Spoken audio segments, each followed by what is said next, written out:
Oh là les zamzam, j'espère que vous allez bien. Alors du coup oui, je suis pas dans le jardin aujourd'hui, le jardin commun où je vais, je suis dans mon bureau là. Alors, c'est pas, la lumière n'est pas la même, je préfère mieux être au pied de l'arbre et tout, c'est mieux. Mais aujourd'hui là, j'ai pas pu y aller. Donc voilà, je fais la suite, hein, ça y est, je fais la suite pour parler de l'Église, hein, en fait, un peu ce qu'est l'Église, tâcher d'être au plus simple possible en fonction de ce que l'Évangile, elle dit, de ce que nous sommes, voilà. Donc, bien sûr, ceux qui n'ont pas vu la première vidéo, je vous invite à aller la voir, hein, l'importance de la véritable Église du Christ, hein, vous verrez en bas s'afficher les fenêtres en fin de vidéo, et vous pouvez cliquer dessus, pour que vous puissiez au moins avoir un ensemble, hein, parce que là, je vais faire une suite. Dans cette première vidéo, en gros, je traitais que l'Église n'est pas un bâtiment fait de briques, de pierres, de bois ou de ce que vous voulez, que l'Église, en fait, c'est constitué d'hommes et de femmes. Donc, il n'y a pas de lieu proprement dit où on dit c'est une Église, hein, même s'il n'y a personne dedans. Non, l'Église, c'est nous. Hein, c'est bien écrit que nous sommes comme des pierres vivantes et on édifie cette maison spirituelle. Et Dieu nous dit bien dans les livres de Corinthiens que vous êtes le temple de Dieu, une habitation du Saint-Esprit. Donc l'Église, on peut dire qu'en gros, quand nous allons quelque part, tous ensemble, alors pour le coup, ça peut être dans la nature, ça peut être dans un bâtiment, hein, ça peut être où vous voulez, même dans un bus, eh bien, ce lieu devient l'Église, en effet. Donc on peut dire d'une partie, quand on te dit où tu vas, je peux dire je vais rejoindre l'Église. Mais ce n'est pas le lieu. Et malheureusement, on peut dire que dans ce que l'homme, parce que l'homme parfois a voulu créer cette église, ce que moi j'appelle l'église des hommes, c'est-à-dire que l'homme qui veut à tout prix créer l'église de Jésus, alors que Jésus dit je créerai mon église, et on fabrique de la tradition, on fabrique des dogmes, et on a fabriqué tout un tas de choses qui viennent finalement alourdir et nous enlever la simplicité et l'essence même de la relation des fois avec Jésus, et donc là, on a créé des fois des lieux d'église où le lieu en lui-même, le bâtiment en lui-même, les chaises en lui-même, c'est-à-dire le lieu, est devenu plus important que l'individu. Et c'est devenu plus sacré, plus respectable que l'individu. Voilà, c'est le problème qui s'est passé. Maintenant, ce qui peut se passer, là où j'accorde en effet, là par contre, on peut rajouter ce détail, c'est que vous vous rejoignez dans un lieu. Ce lieu, vous communiez, vous êtes ensemble, vous vous mettez à louer Dieu. Et là, il se passe des choses de Dieu. Vous avez une onction du Seigneur qui vient. Vous avez une zone qui se crée, une atmosphère de gloire. Dans ces cas-là, quand vous partez, tout le monde est parti. Le bâtiment, maintenant, il est vide. Donc là, il peut rester ce que moi, j'aimerais appeler des particules de l'onction de Dieu. Il reste quelque chose du Seigneur là-dedans. Mais ce n'est toujours pas l'Église. L'Église, elle est partie, puisque c'est nous qui sommes l'Église. Donc l'Église est partie. Ce lieu est resté un lieu qui a accueilli l'Église, mais par contre qui peut être saturé de sa gloire. Ah oui, ça peut arriver. Ça. On voit l'apôtre Paul, où il y a eu des lingettes ou des serviettes, des mouchoirs qui ont touché son vêtement, et ces mêmes mouchoirs ont servi des gens. Donc on peut dire que parfois l'onction peut être un objet, quelque chose, une atmosphère peut charger l'onction. Ça, à la limite, ça oui.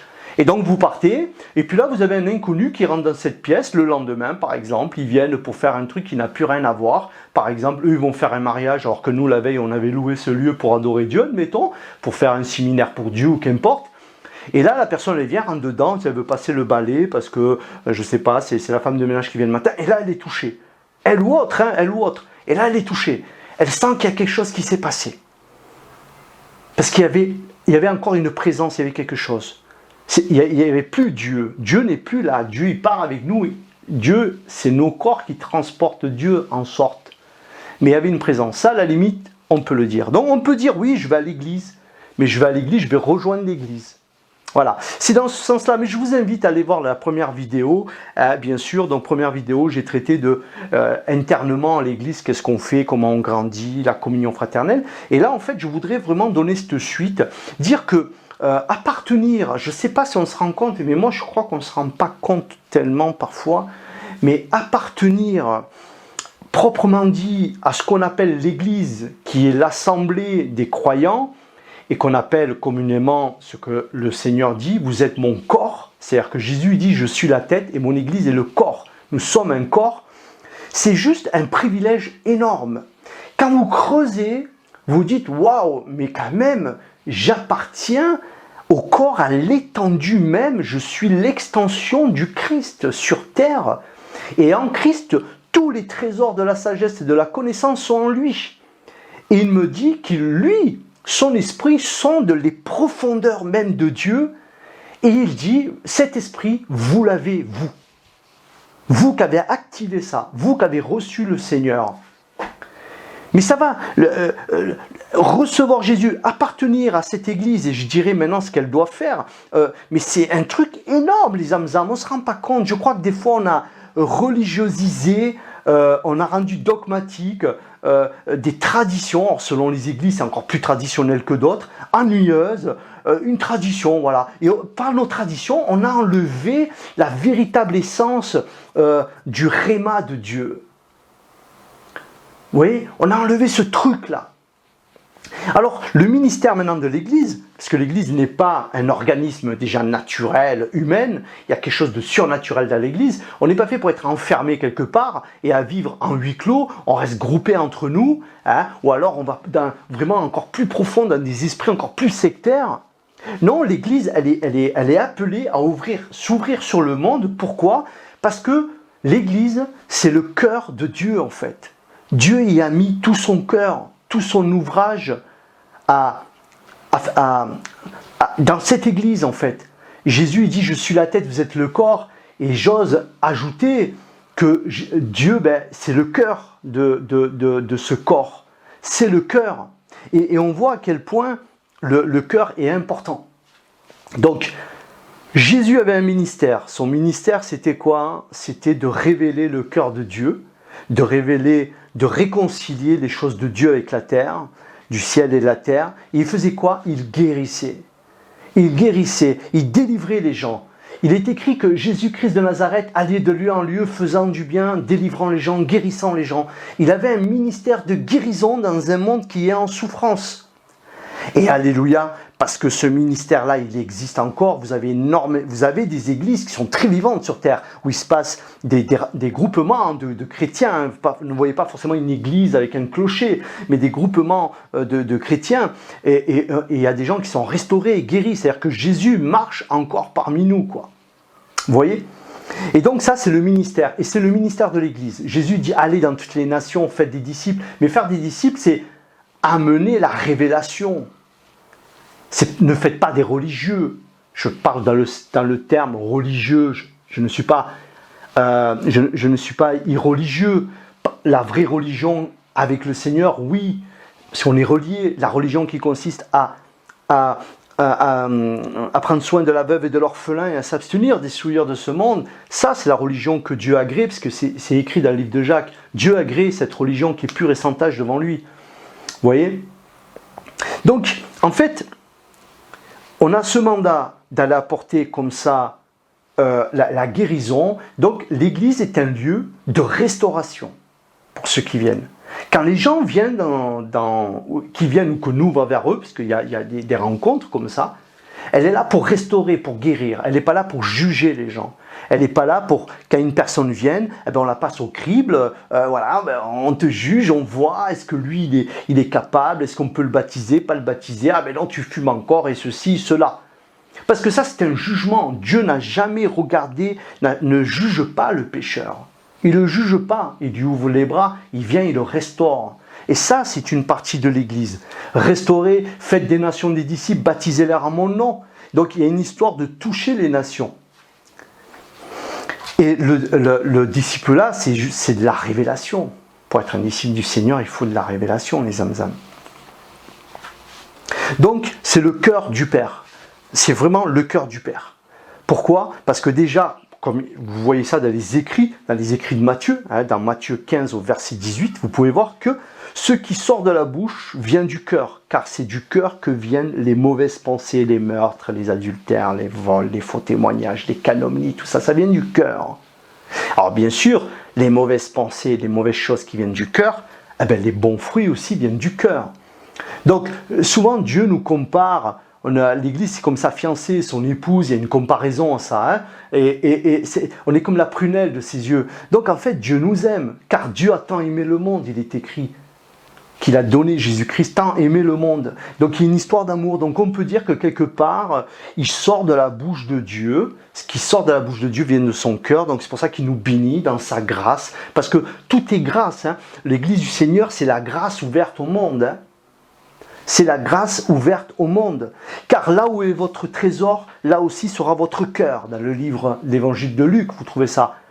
Donc il est où le cœur de Dieu? N'est-il pas dans son église? Donc quelque part, on est son trésor.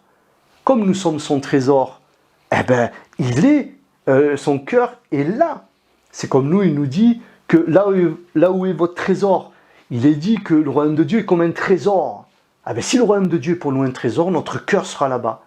Et c'est formidable, parce qu'en fait, si on a compris qu'on n'appartient pas à une religion proprement dite, hein, et qu'on appartient vraiment à un corps céleste, au final, à Jésus-Christ, et qu'il y a des trésors dans son royaume, il y a des lieux, des trésors de sagesse, et que Dieu agit aujourd'hui, et qu'il peut faire à travers nous toutes sortes de signes, de prodiges et de miracles pour confirmer l'œuvre de la croix, et qu'on arrive à dire à Dieu, mais donne-moi cette révélation, j'ai besoin d'avancer, parce que le royaume de Dieu n'est pas statique, elle est en mouvement. Hein? Il nous invite dans la progression, il nous invite à faire sa gloire nôtre. Mais Zamzam, je ne sais pas comment le dire en plus. Mais j'espère que ces vidéos va activer en toi quelque chose. Le but de ces vidéos, c'est que ça te donne soif de te dire « Mais attends, je perds mon temps. Je perds mon temps à un tas de futilités, à un tas de choses. Alors que le royaume de Dieu m'est ouvert, que le Seigneur peut agir en moi pour apporter l'amour de Dieu, la guérison, révéler le cœur de Dieu à cette humanité qui en a besoin. C'est ça l'Église. L'Église, c'est ensemble, ok, et c'est ouvert. Ensemble, on se fortifie. Ensemble, il y a les dons, parce que ça bouge dans l'Église du Seigneur. Il y a des dons, ça grandit, on reçoit, on prend, on donne, vous voyez. Et puis d'un seul coup, on va dehors, et là, boum, boum, boum. Et là, on déverse. Et si jamais ça ne se déverse pas, si jamais, parce que moi, pour prier pour les malades des Zamzam, moi j'ai vécu des guérisons sur moi, Dieu m'a déjà guidé, j'ai fait des vidéos, mais je suis encore à un cap où je prie beaucoup pour les gens dès que je peux. Je ne vois pas encore les résultats escomptés, ces résultats-là. Et c'est pour ça que ça fait râler, vous dites, mais non, il y a ces dons-là, le Saint-Esprit veut agir. Alors bien sûr, j'ai eu encore des témoignages d'une personne qui a mis 12 ans, ça ne veut pas dire que nous on va mettre 12 ans, même si moi ça fait déjà un paquet d'années que j'essaye un tas de choses. Et en fait, 12 ans après, ça s'est débloqué.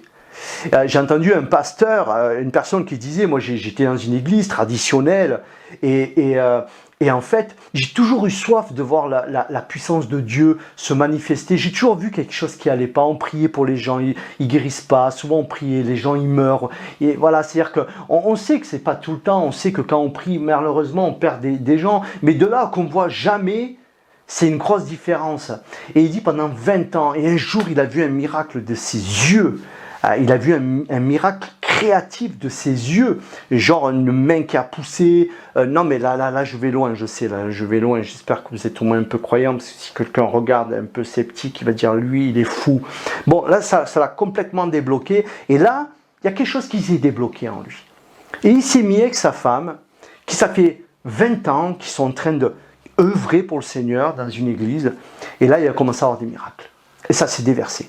Donc en fait, il faut demander, ne pas désespérer et persévérer, puisque le Seigneur a dit, vous recevrez une puissance, le Saint-Esprit survenant sur vous, vous serez mes témoins de partout, de Jérusalem, il dit, mais jusqu'à l'extrémité du monde, vous recevrez le Saint-Esprit, car la promesse, elle est pour vous, il dit ça, mais pour les autres, il y a un aussi grand nombre qui viendront, et nous sommes son grand nombre qui viendront, c'est nous.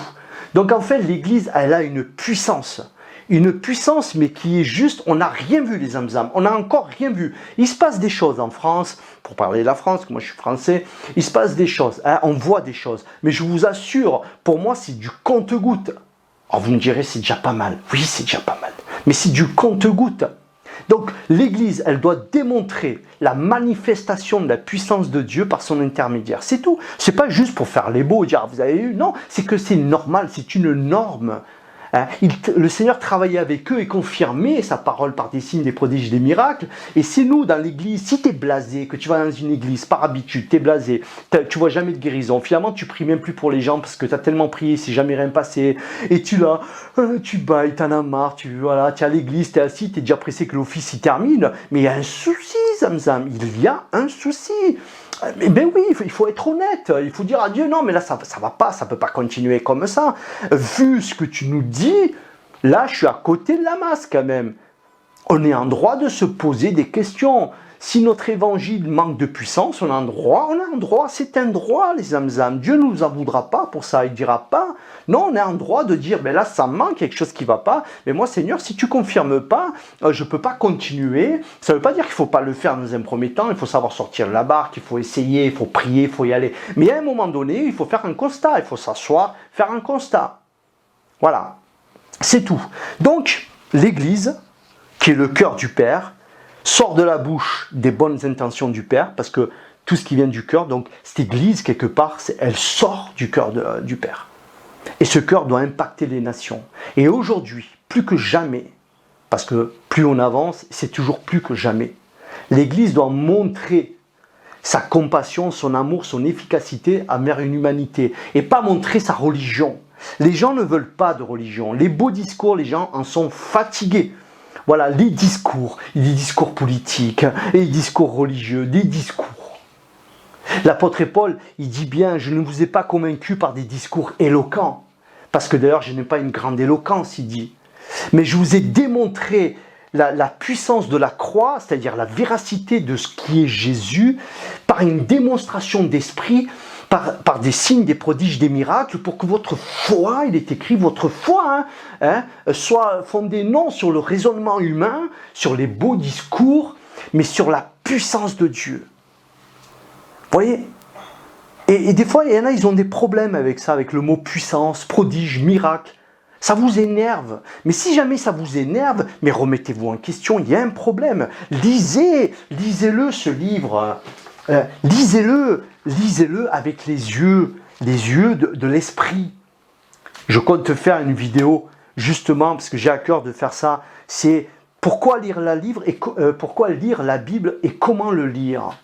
Et bien sûr, dans cette vidéo, mon propos n'est pas de donner une leçon aux gens, de leur dire, écoutez, moi j'ai tout compris, je vais vous enseigner comment la lire. Non, pas du tout. On va arriver à des fondements simples, on va parler de simplicité, et on va parler pourquoi la lire et comment la lire. Ça va être tout à fait simple. Hein, et je m'inclus dedans parce que moi-même, dans tout ce que je dis, je suis dedans. Je suis en mouvement, je suis en apprentissage, je suis en remise en question, je connais mes échecs, je connais aussi les fois où ça a marché. J'ai l'expérience derrière moi qui me montre aussi que, ben oui, Dieu, normalement, voilà, il y a des choses qui doivent évoluer.